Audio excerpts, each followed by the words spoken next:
మోడీ మీద మస్క్ ఒత్తిడి తెస్తున్నాడు. అందులో ఒకటి సక్సెస్ అయ్యాడు.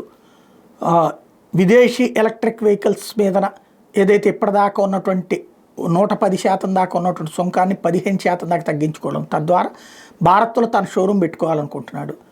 ట్రంప్ ద్వారా ఈ ఒత్తిడి తెస్తున్నాడు, లేదా తనే స్వయంగా ఒత్తిడి తెస్తున్నాడు అనుకోవచ్చు. గతంలో అతని ఒత్తిడిని పట్టించుకోలేదు మోడీ, బట్ రీసెంట్గా ట్రంప్తో కలిసిన తర్వాత కొన్ని చేయక తప్పట్లేదు.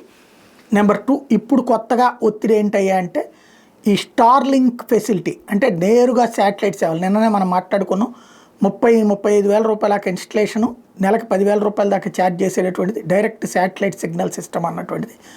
ఇది వచ్చేటప్పటికి దీనికి సంబంధించి భారతదేశంలో ఆల్రెడీ ఎయిర్టెల్, జియో వాళ్ళతో ఒప్పందం కూర్చుకుంది, బిఎస్ఎన్ఎల్తో ఒప్పందానికి ఆర్డర్ రెడీ అవుతున్నాడు. కాకపోతే ఇది స్టార్లింక్ సేవలకి ఇంతవరకు కేంద్ర ప్రభుత్వం అనుమతి ఇవ్వలేదు.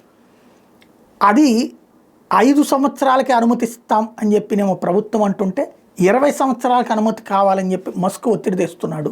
ఇది తాజాగా ఢిల్లీ సర్కిల్స్లో వినబడుతుంది.